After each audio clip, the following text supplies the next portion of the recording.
যারা হয় আমরা যারা যারা অবদান জন্য আগ্রহী তাদের সবাইকে আমরা অবদানের স্বীকার দিয়ে দিই যে আপনারা সবাই বীরশ্রেষ্ঠ। এর চাইতেও বেশি যদি অবদান খুঁজতে চান দিয়ে দিই আপনাদেরকে। আপনারা এই আন্দোলনের পিতা, আপনারা এই গণ অভ্যুত্থানের মানে জাতির পিতা তো বলতে পারছি না, কিছু একটা বলে দিই আর কি, যে আপনারা এই গণ অভ্যুত্থানের স্বপ্নদ্রষ্টা, আপনারা এই গণোত্থানের জনক, আপনারা এই গণোত্থানের স্বপ্ন দেখেছেন, সব কিছু আপনারা, কোনো অসুবিধা নেই। কিন্তু ভাই এই গণ অভ্যুত্থানের আকাঙ্ক্ষা, প্রত্যাশা, অঙ্গীকার যদি ব্যর্থ হয়, আপনারা মনে রাখবেন শেখ মুজিবুর রহমানকে আওয়ামী লীগ এই বাংলাদেশের পিতা বানিয়েছিল, কিন্তু ৭৫-এ উনাকে যে নৃশংসভাবে খুন হতে হয়েছে, হত্যাকাণ্ডের শিকার হতে হয়েছে, তখন কিন্তু বাংলাদেশে কেউ দাঁড়িয়ে প্রতিবাদ করে নাই, সাহস পায় নাই। সুতরাং অবদান গুরুত্বপূর্ণ যতটুকু, তার চাইতে বেশি গুরুত্বপূর্ণ হচ্ছে এই জুলাইয়ের অঙ্গীকার বাস্তবায়ন করা। আমরা হতাশভাবে লক্ষ্য করছি যে এই যে বিভেদ আপনারা শুরু করেছেন, আমি দেখলাম যে এখন অবদানের চাইতেও পেছনের দুর্বলতা খুঁটে খুঁটে বের করা হচ্ছে।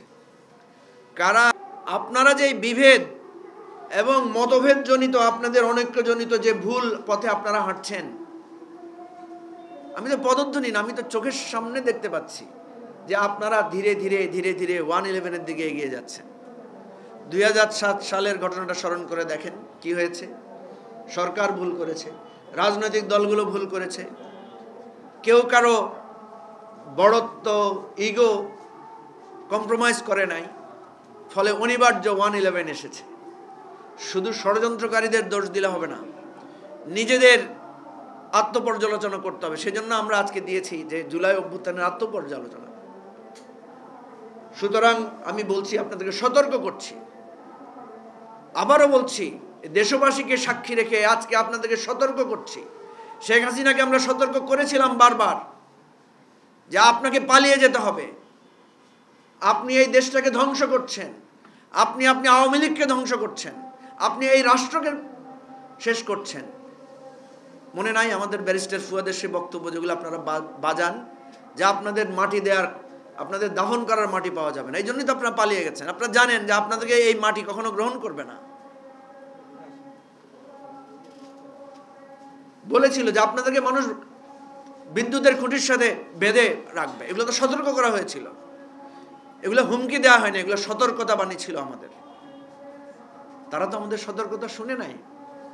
আজকেও আমরা বলছি, আমরা দল হিসাবে কত বড় বা মাঝারি বা ছোট সেটা গুরুত্বপূর্ণ না, আমরা এই জাতির কণ্ঠস্বর হিসাবে সতর্ক করছি যে আপনারা যে পথে হাঁটছেন, আমরা স্পষ্ট দেখতে পাচ্ছি 2007 সালের ডিসেম্বর জানুয়ারিতে যেই ধরনের রাজনৈতিক আবহাওয়া বিরাজ করেছে, আপনাদের আচরণে সেই ধরনের পরিস্থিতি বিরাজ করছে।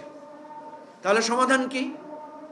সমাধান হচ্ছে আপনারা সমঝোতায় পৌঁছান, আপনারা নিজেদের ইগোকে সংবরণ করেন, আপনারা স্মরণ করেন আমরা 2 বছর আগে আমরা কোথায় ছিলাম, 1 বছর আগে আমরা কি অবস্থায় ছিলাম।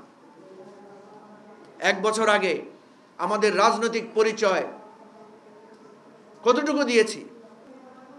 আপনারা যদি সকল দলকে একীভূত করে নতুনভাবে যাত্রা শুরু না করেন, কেউ যদি মনে করেন যে আমার পক্ষে লোক বেশি, আমার কথাই ঠিক থাকবে, কেউ যদি মনে করেন আমাকে ছাড়া চলতে গেলে সেখানে আমি বাধা দিব, তাইলে সব হারাবেন, সব পক্ষই সব হারাবেন। আবারও বলছি, 1/11-এর মতো পরিস্থিতি আসা মানে সাময়িকভাবে হয়তো কেউ লাভবান হবেন, কারণ সাময়িকভাবে 1/11 আওয়ামী লীগ লাভবান হয়েছিল।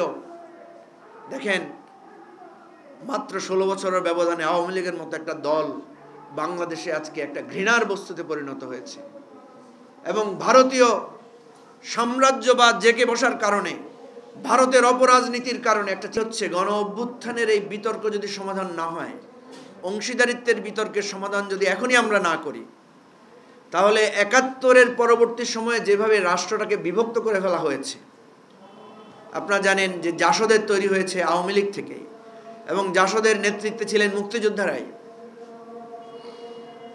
তাহলে আমাদের যেভাবে এখন এনসিপি, আপ বাংলাদেশ, বিএনপি, জামাত, ইসলামী আন্দোলন, এবি পার্টি, গণসংহতি, নানা ভাগে আমরা যে ভাগ হয়ে যাচ্ছি।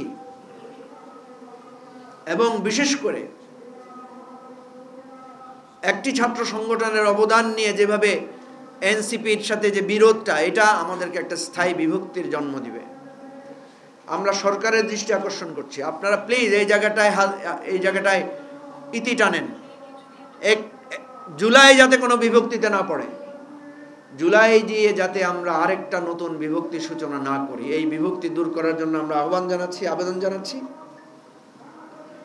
আজকে জুলাই ঘোষণাপত্র প্রকাশ করা হবে।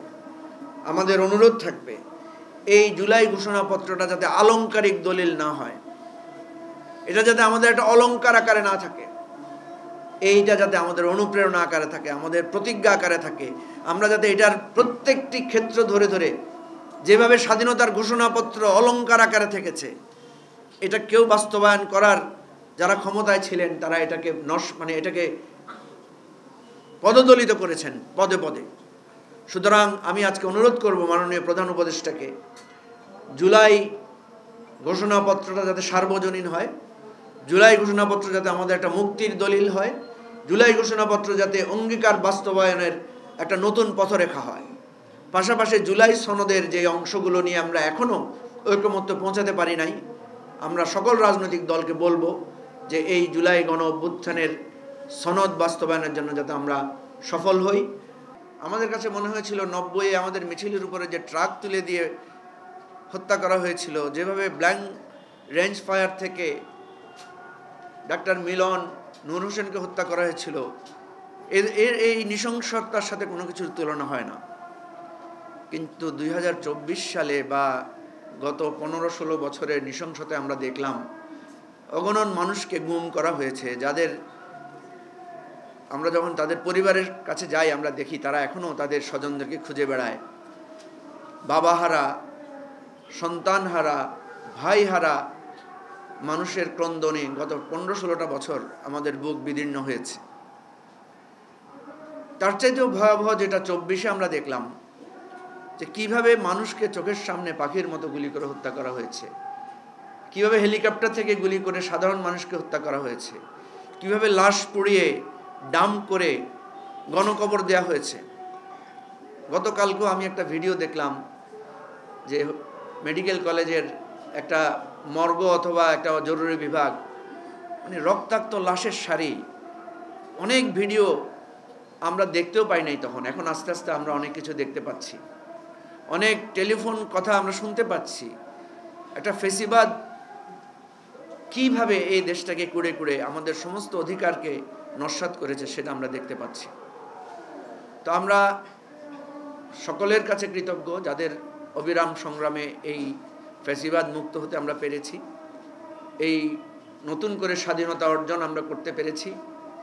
এবং আমি আজকে স্পেশালি আপনাদের মাধ্যমে কৃতজ্ঞতা জানাই সে সকল সাংবাদিকদের, আপনারা যারা রাজপথে আমাদের সাথে ছিলেন, কারফিউর মধ্যে এসেও আমাদের অনুষ্ঠান কভার করেছেন, আমাদের কথাগুলো জাতির সামনে তুলে ধরেছেন, আমাদের দুঃখ বেদনা, আহত হওয়ার চিত্রগুলো, গ্রেফতার হওয়ার সঙ্গে তারই প্রেক্ষিতে 14ই জুলাই ঢাকা বিশ্ববিদ্যালয়ের ছাত্র ছাত্রীরা রাতের বেলায় হল থেকে বেরিয়ে আসে, এই আন্দোলনের একটা দ্বিতীয় স্তরে এটা রূপান্তর লাভ করে।